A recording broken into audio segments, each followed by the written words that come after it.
और कड़वा ना बोलें। अल्लाह ने कुरान में फरमाया वक़ुल लहुमा क़ौलन करीमा, उनसे बात जब भी करनी है तो मीठे लहजे में बात करनी है।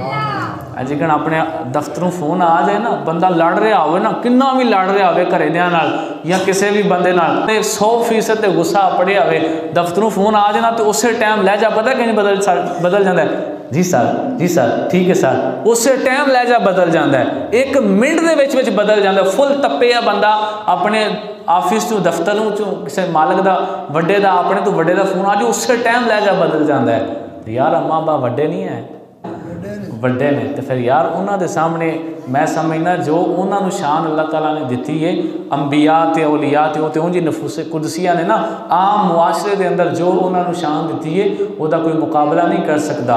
क्यों कि भाई नबी पाक अलैहिस्सलाम आप अपने चचा जान हज़रत अब्बास रज़ी अल्लाह तआला अन्हु नूं जदों भी बुलाते सन ना अब्बा जी कह के बुलाते सन। कि आते सन अब्बा जी।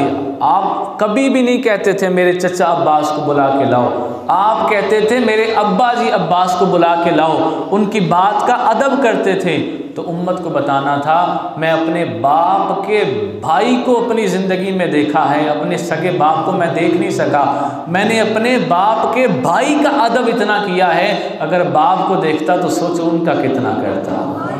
तो सरकार अलैहिस्सलाम अपनी जो चच्ची थी सरकार अलैहिस्सलाम की, हज़रत मौला अली पाक की वालिदा हज़रत फ़ातिमा बिनते असद, उनको भी माँ कह के बुलाते थे। और सरकार का फरमान है, फरमाया अपने बाप की उम्र के हर बंदे का वही अदब करो जो बाप का करते हो।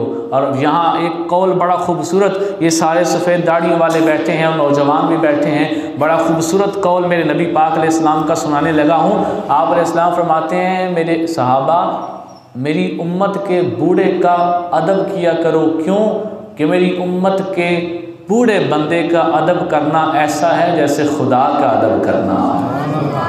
इससे बड़ी देखें कितनी एजाज़ की बात है कि सफ़ेद दाढ़ी आपके जिस्म में आ गई तो अल्लाह ने आपको कितना अजीम बना दिया। तो अगर आपकी सफ़ेद दाढ़ी ने आपको इतना अजीम बना दिया है कि आपका अदब करने पे अल्लाह इतना नवाज रहा है, तो जो आपके माँ बाप हैं फिर अल्लाह ने उन्हें आपके लिए कितना बाबरकत बनाया है। तो लिहाजा अपने वालिदैन के साथ हम मोहब्बत करें। जो पीछे हमसे गुनाह हो गए, कोई नाफरमानियाँ हो गई अपने वालिदैन से, आज माफ़ी मांग लें, दरवाज़ा अभी खुला है तौबा का। और उसके बाद कभी भी वालिदैन को आपने नाराज़ नहीं करना। यार देखें इससे बड़ी क्या बात हो, मेरे नबी ने फरमाया मैं इशा की नमाज़ पढ़ रहा होता, सूरह फातिहा शुरू कर चुका होता, उसके बाद मेरी माँ मुझे आवाज़ देती बेटा मोहम्मद मेरी बात सुनो, तो मैं नमाज वहीं छोड़ता, पहले माँ के पास चला जाता। और इसके साथ मिलती जुलती एक और बात भी है, आपने शायद सिर्फ यही सुनी होगी, माले गनीमत तकसीम करना दीन के कामों में से है। और अल्लाह ने कुरान में बाकायदा हमारे नबी का जिक्र करके बाकायदा ये अल्फाज अल्लाह ने फरमाए हैं कि मेरे नबी माले गनीमत तकसीम करने वाले हैं। आप अलैहिस्सलाम माले गनीमत तकसीम कर रहे थे, तो ये दीन का काम था, अल्लाह का काम था ना। माले गनीमत तकसीम कर रहे थे, दूर से एक औरत को आते हुए देखा, आप अलैहिस्सलाम ने गोश्त को वहीं छोड़ा, अपने कंधा मुबारक से अपनी कमली को नीचे उतारा, बिछा दिया। सहाबा हैरान है, सरकार अलैहिस्सलाम अचानक सब कुछ छोड़ छाड़ के इधर क्यों हो गए हैं। देखा दूर से एक बूढ़ी माँ आई है और आप अलैहिस्सलाम से मिली है। फरमाया आप अलैहिस्सलाम ने कमली बिछा के कहा यहाँ बैठ जाएं। वो औरत बैठी, आपसे बातें करती रही। फिर जब वो गई तो सहाबा ने पूछा हुजूर ये कौन थी, आपने सारा काम इसके लिए मौकूफ़ कर दिया, सब कुछ रोक दिया, ये कौन थी।